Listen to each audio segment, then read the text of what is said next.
हरियाणा की हर अपडेट के लिए बेल आइकन दबाएं और सब्सक्राइब करें STV हरियाणा न्यूज।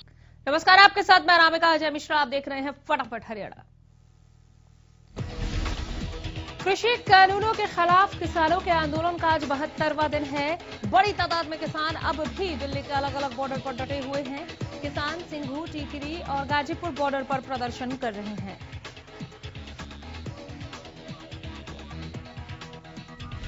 किसान अभी भी कृषि कानूनों को रद्द कराने की मांग पर अड़े हैं। वहीं इस मसले पर संसद में भी संग्राम शुरू हो गया है। विपक्षी पार्टियां लगातार सरकार से इस मुद्दे पर चर्चा कराने और रद्द करने की मांग कर रही हैं। 26 जनवरी की हिंसा पर दिल्ली पुलिस का बड़ा बयान सामने आया। दिल्ली पुलिस का कहना है कि ट्रैक्टर परेड के दौरान हुई हिंसा पूर्व नियोजित थी। पुलिस का कहना है कि सभी दोषियों की तलाश की जा रही है। हरियाणा के 2 जिलों में आज शाम 5 बजे तक इंटरनेट सेवाओं पर रोक बरकरार है। सोनीपत और झज्जर को छोड़कर बाकी जिलों में इंटरनेट सेवाएं बहाल कर दी गई हैं। इनेलो नेता अभय चौटाला ने पूर्व सीएम भूपेंद्र सिंह हुड्डा पर हमला बोला है। अभय चौटाला ने भूपेंद्र सिंह हुड्डा को बीजेपी का एजेंट बताते हुए कहा कि हुड्डा ने बीजेपी को 3 बार मजबूत करने का काम किया है। उन्होंने कहा कि हुड्डा ने अपने बेटे को सांसद बनवाने के लिए बीजेपी से साठगांठ की थी। वहीं अभय चौटाला ने बीजेपी पर निशाना साधते हुए कहा कि बीजेपी सरकार किसानों को दबाने का प्रयास कर रही है। उन्होंने कहा कि 6 फरवरी को होने वाले चक्का जाम को उनका पूरा समर्थन है।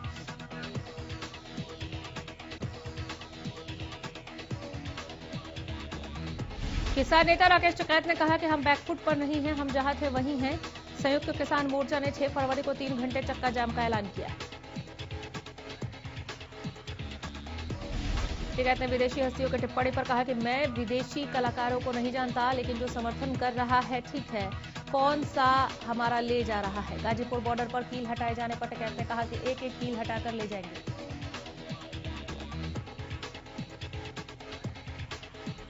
शांति मार्च के बाद नेता प्रतिपक्ष भूपेंद्र सिंह हुड्डा ने प्रेस कॉन्फ्रेंस की। इस दौरान उन्होंने कहा कि सरकार जनता का भरोसा खो चुकी है। हुड्डा ने कहा कि सरकार ने अपने कई विधायकों का भी विश्वास खोया है। गृहमंत्री अनिल विज ने किसानों से अपील की है कि वो आगामी 6 फरवरी को चक्का जाम न करें। गृहमंत्री का कहना है कि दुनिया के बड़े से बड़े मसले बातचीत के जरिए हल हुए हैं। गृहमंत्री अनिल विज ने कहा कि किसान बातचीत के जरिए अपनी समस्याओं के हल को तलाशें। विज ने कहा कि सरकार किसानों से बातचीत के लिए हमेशा तैयार है। आंदोलन का सभी को अधिकार है, लेकिन किसी के भी आंदोलन से दूसरों को परेशानी नहीं होनी चाहिए।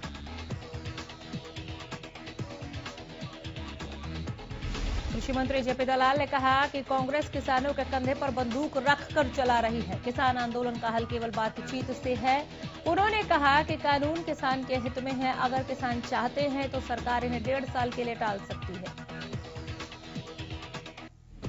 वहीं नूंह में चल रहे किसानों के आंदोलन में पूर्व मंत्री कैप्टन अजय सिंह यादव अपना समर्थन देने पहुंचे। पूर्व मंत्री ने धरने पर बैठे किसानों को संबोधित करते हुए कहा कि सरकार किसानों को बिन मांगे जबरदस्ती 3 काले कानूनों को थोप रही है।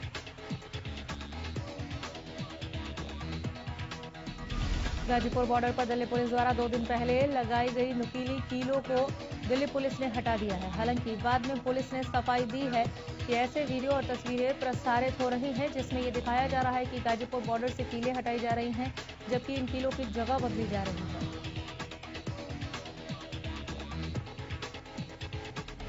इससे पहले यह खबर आई थी कि किसानों से मिलने के लिए 10 विपक्षी दलों के सांसद गाजीपुर बॉर्डर पर पहुंचे थे, लेकिन तारबंदी और बैरिकेडिंग के साथ लगी नुकीली कीलों की वजह से वो दिल्ली की सीमा से यूपी गेट तक नहीं पहुंच सके थे।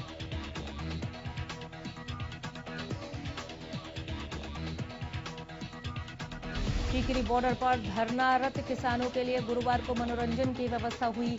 पंजाबी गायक हर्फ चीमा और गलाब वरिच ने पंजाबी गीतों से किसानों का हौसला बढ़ाया।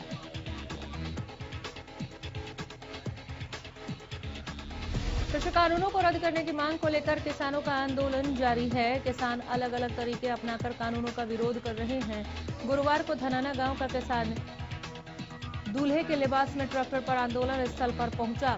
इस दौरान गांव के अन्य किसान बाराती बनकर नाचते हुए धरने पर पहुंचे। दूल्हा बनकर पहुंचे किसान ने कहा कि केंद्र सरकार किसानों की मांगों पर गंभीर नजर नहीं आ रही। ऐसे में सरकार का ध्यान आंदोलन की तरफ लगाने के लिए उन्होंने दूल्हे के लिबास में प्रदर्शन कर स्थल पर पहुंचकर किसानों का समर्थन किया। जींद महापंचायत में राकेश टिकैत के आह्वान के बाद फतेहाबाद से सैकड़ों की संख्या में किसान अपने वाहनों में दिल्ली बॉर्डर के लिए रवाना हुए। पूर्व विधायक बलवान सिंह दौलतपुरिया की अगुवाई में जिले भर के किसानों ने दिल्ली के टीकरी बॉर्डर के लिए कूच किया। इस दौरान बलवान सिंह दौलतपुरिया ने कहा कि वो अपने किसान साथियों के साथ दिल्ली बॉर्डर पर पहुंचकर आंदोलन को मजबूती देंगे। उन्होंने बताया कि वो 6 फरवरी तक अपने साथियों के साथ दिल्ली में रहेंगे और चक्का जाम में शामिल होंगे। झांसी के रामायण टोल प्लाजा पर पहुंचे युवा किसानों ने दिल्ली की सीमाओं को बंद किए जाने का विरोध किया है। युवा किसान नेताओं का कहना है कि प्रशासन ने सड़कों को बंद कर किसान आंदोलन को दबाने और बदनाम करने की कोशिश की है। किसानों का कहना है कि जिस तरह से रास्तों में कीले बिछाकर किसानों को रोका जा रहा है, ठीक उसी तरह से राजनेताओं को गांव में आने से रोकने के लिए भी कीलों का इस्तेमाल किया जाएगा।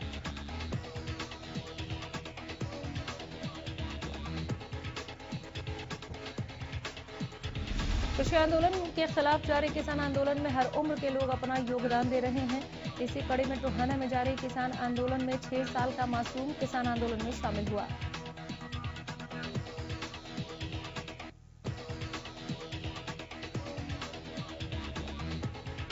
दरअसल 6 साल का एकम 31 दिसंबर से जारी किसान आंदोलन से लगातार जुड़ा हुआ है। यही वजह है कि 6 साल का ये मासूम भी अपनी पढ़ाई के साथ साथ आंदोलन में शामिल होकर योगदान दे रहा है।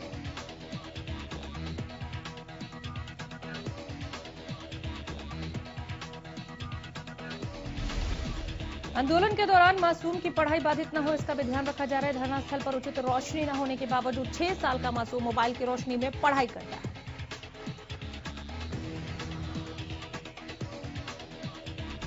किसान आंदोलन के चलते 6 फरवरी को 12 बजे से 3 बजे तक प्रदेश के सभी राजमार्ग, हाईवे और स्टेट मार्ग जाम करने का फैसला लिया गया, जिसमें उकलाना के किसान सूर्यवाला चौक को जाम करेंगे। किसान नेताओं ने 6 फरवरी को लेकर अभी से तैयारियां शुरू कर दी हैं।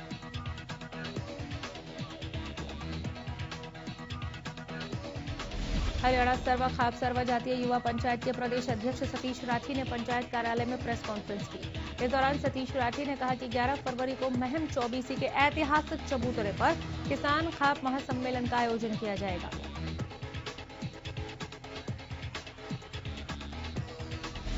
उन्होंने बताया कि इस महासम्मेलन में प्रदेश समेत उत्तर भारत की सभी खाप पंचायतें और किसानों का साथ देने वाले राजनेता भी हिस्सा लेंगे।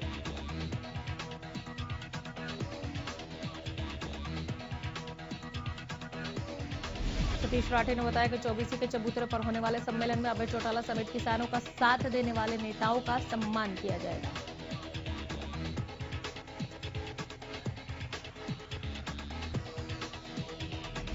किसान आंदोलन से दिल्ली रूट की बस सेवाएं प्रभावित हो रही हैं।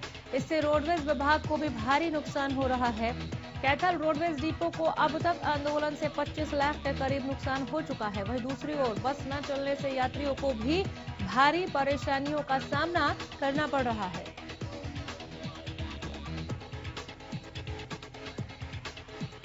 कैथल डिपो के बेड़े में 120 बसें शामिल हैं। इनमें से किसान आंदोलन से पहले 21 बसें दिल्ली की रूट पर दौड़ती थी और रोजाना एक बस 15,000 के करीब आमदनी विभाग में जमा करवाती थी। कैथल और दिल्ली के बीच सड़क की दूरी करीब 200 किलोमीटर है। इससे यात्री भी परेशान हो रहे हैं।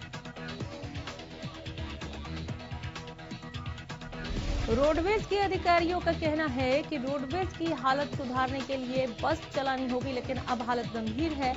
ऐसे में बसों के छोटे रूट किए गए हैं।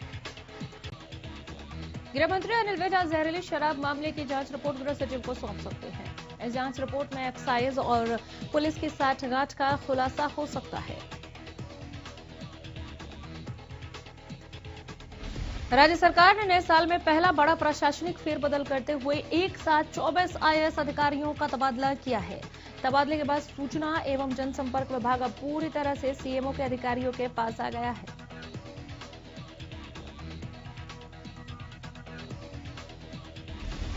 सीएम के प्रिंसिपल सेक्रेटरी बी उमाशंकर को डिपार्टमेंट प्रिंसिपल सेक्रेटरी और एडिशनल पीएससीएम अमित अग्रवाल को निदेशक की जिम्मेदारी दी गई है।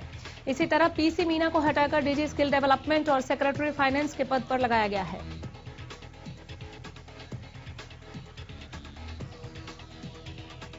VS Kundu metropolitan development authority Gurugram और फरीदाबाद से हटाकर उन्हें लेबर डिपार्टमेंट में लगाया गया है। उन्हें सैनिक एवं अर्धसैनिक कल्याण विभाग और प्रिंटिंग एंड स्टेशन डिपार्टमेंट भी दिया गया है। वहीं पीके दास को फिर बिजली विभाग का जिम्मा सौंपा गया है। साथ ही टीसी गुप्ता को नया हाउसिंग फॉर ऑल डिपार्टमेंट के साथ माइनिंग की जिम्मेवारी भी दी गई है।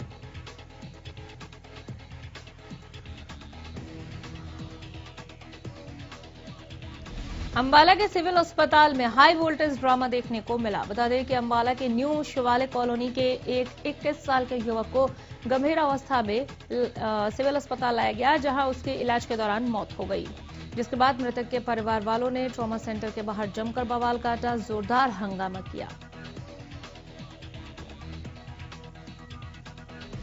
मृतक के परिजनों ने अस्पताल के डॉक्टर पर गंभीर आरोप लगाए। वहीं मामले की सूचना मिलने के बाद अस्पताल में भारी पुलिस बल तैनात कर दिया गया और स्थिति को काबू में किया गया।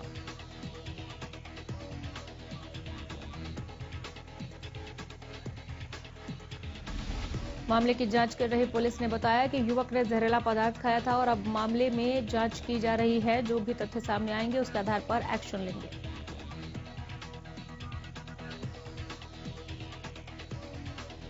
बीते दिन हुई बारिश के बाद शुक्रवार को कोहरे ने लोगों को परेशान किया। कोहरे के कारण सड़कों पर विजिबिलिटी कम रही, जिसके चलते वाहन चालकों को परेशानी का सामना करना पड़ा।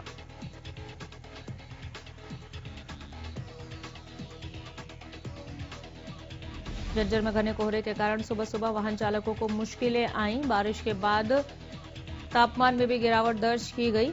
मौसम विभाग के मुताबिक आने वाले दिनों में बारिश एक बार फिर ठंड बढ़ा सकती है।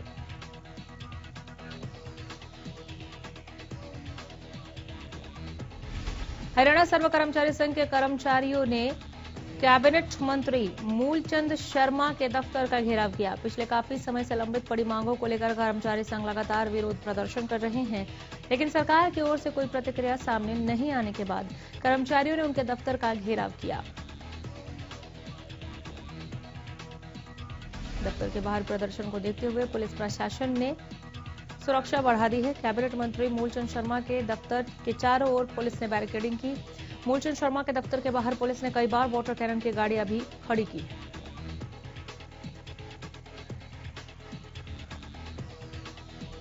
कैथल में गुरुवार को नगर पालिका कर्मचारी संघ हरियाणा के आह्वान पर उल्टा झाड़ू का रोष मार्च निकाला गया। इस दौरान कर्मचारियों ने राज्य मंत्री कमलेश ढांडा के निवास पर प्रदर्शन किया। गौरतलब है कि कर्मचारी ठेका प्रथा खत्म करने और कच्चे कर्मचारियों को पक्का करने, पुरानी पेंशन स्कीम लागू करने समेत कई मांगों को लेकर प्रदर्शन कर रहे हैं।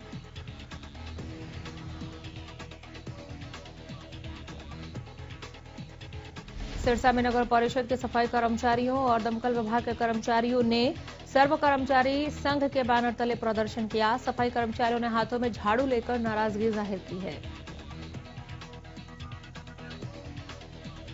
सिरसा में बस अड्डा परिसर में रोडवेज कर्मचारियों ने वर्कशॉप के गेट के सामने धरना दिया। जीएम ठेकेदार के खिलाफ नारेबाजी की। प्रदर्शनकारियों का आरोप है कि ठेकेदार और जीएम ने मिले भगत कर कर्मचारियों को नौकरी पर रखने के लिए 5-5 हजार रुपए की रिश्वत ली और 6 कर्मचारियों को नौकरी से हटा दिया। गोहाना के गांव खानपुर में स्थित बीपीएस महिला विश्वविद्यालय में अस्थायी असिस्टेंट प्रोफेसरों का पिछले 20 दिनों से चल रहा अनिश्चितकालीन धरना खत्म हो गया है। अस्थायी असिस्टेंट प्रोफेसरों और विश्वविद्यालय की वाइस चांसलर के बीच हुई 3 दौर की वार्ता के बाद सहमति बन गई।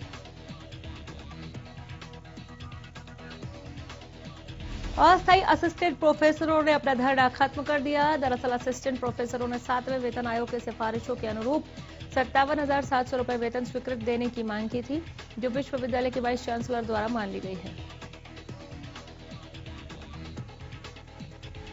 नेशनल आईएमए और स्टेट आईएमए के आह्वान पर पूरे भारत में मिक्सोपैथी के खिलाफ एक जंग का ऐलान किया गया। इसके तहत 1 फरवरी से 15 फरवरी तक आंदोलन किए जाएंगे। 9 फरवरी को जगह जगह पर कैंडल मार्च का आयोजन किया जाएगा।